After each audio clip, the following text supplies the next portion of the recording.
Good morning, pioneers. Welcome back. Today we're going to get started with our morning time routine. All right. What day is today?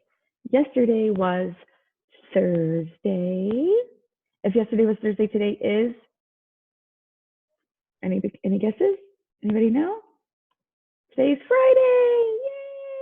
Yay! We made it, guys. All right. Today is Friday, March 20th. That's a 2 and a 0. Today is Friday, March 20th, 2020. All right, it's our favorite time. We're going to go check the weather. Alrighty, guys, so I want you to go to your window or to your door, take a peek out, and meet us back. I'm going to count to 20 today, and we'll discuss the weather. All right, ready, set, go. 1, 2, 3, 4, 5, 6, 7, 8, 9, 10, 11, 12, 13, 14, 15, 16, 17, 18, 19, 20. Welcome back, guys. Alrighty.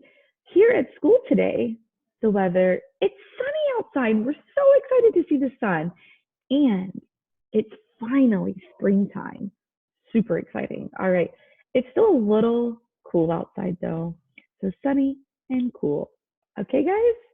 Alrighty, what is it like at your house? Awesome. All right, let's get started with our story. All right.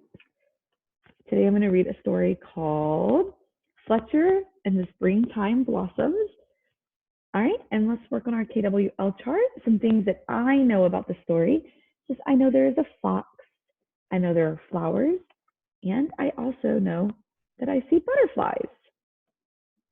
Things that I want to know. And your wants may be different than my wants, and that's perfectly okay. I want to know why the fox is sitting outside. I want to know if he picks any of the flowers, maybe for his mommy or for a friend. I want to know, does he live outside? Well, let's get started and read our story, and maybe we can find some answers to some of our wants. All right? So, the fox and the springtime blossoms. All right. The woods were full of chirping, bustling, sing-song sounds of spring. Fletcher bounced along with his nose in the air, sniffing the just burst buds of flowers and playing chase with the butterflies. With his head spinning with sights and sounds,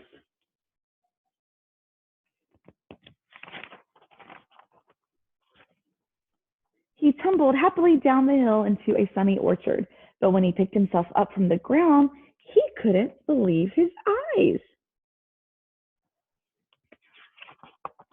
A soft breeze danced through the branches, carrying snowy flakes.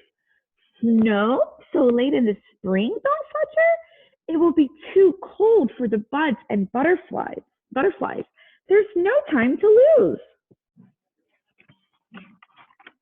Looking for someone to tell, he trotted back up the hill and passed a pair of birds cooing in a branch.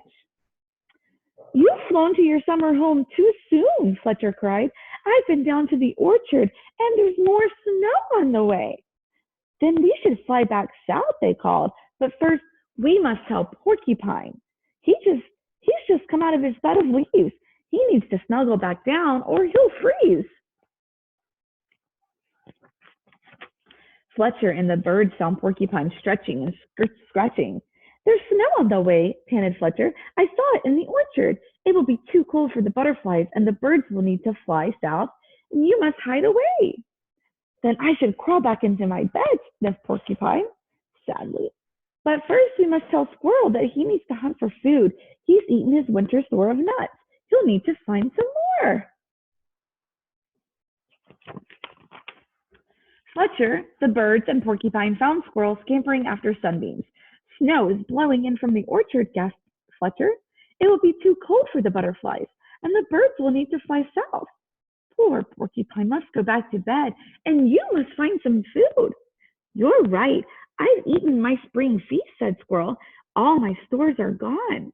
But before I hunt more, we need to tell the rabbits to munch as much grass as we can before the snow falls. Fletcher the bird, Porcupine, and Squirrel hurried off again. The rabbits were rolling down a hill next to their burrow. Stop playing, cried Fletcher. There's snow blowing in from the orchard. It will be too cold for the butterflies. The birds will need to fly south, and poor Porcupine must go back to bed. Squirrel needs to find some food, and you must munch more grass. Before we eat, said the rabbits, staggering dizzily to their feet. Let's go play in the snow. So the rabbits, hoppity-roly-poly, plopped down the hill through the woods. They were chased by Squirrel, Porcupine, the birds, and a bouncy, full of importance fox, all the way to the orchard, where the ground was white with blossoms, blossoms blooming in the branches, blossoms blowing in the breeze, blossoms blanketing the ground, but not a snowflake to be found. How pretty that is. Those are blossoms, not snow, you silly fox, the animals cried. Fletcher blinked and rubbed his eyes, feeling very silly.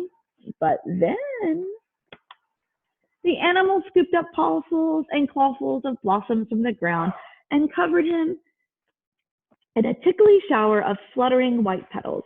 Fletcher and his friends ran and played between the trees until at last they all collapsed in a blossomy, soft, white sleep. Then the birds fluttered back to their branch with beakfuls of blossoms to line their nest. Porcupine snuffled off up the slope, his clothes dotted with tiny white petals. Squirrel went chasing up and down trees after snow-white petals dancing in the breeze. And the rabbits bounced back up the hill with blossoms to brighten their burrow. But Fletcher just lay there smiling in his soft bed of petals, watching the blossoming branches bobbing overhead. The end. All right, guys, did you guys like that story? All right, let's talk about our learned. What are some of the things that we learned from our story? I learned that Fletcher the fox was out enjoying springtime when he thought that the blossoms were snowy flakes. And I learned that he tried to warn his friends, but when he showed them, they just told him, silly fox, spring is here. That's not snow. Well, I hope you guys enjoyed the story as much as I did, and I am so glad you joined me again today. On the next slide, you guys will find more videos about springtime and some songs that you guys can sing at home, okay? And thank you guys for supporting us. Thank you for watching and tuning in, and I will be back in a little bit. See you later. Bye.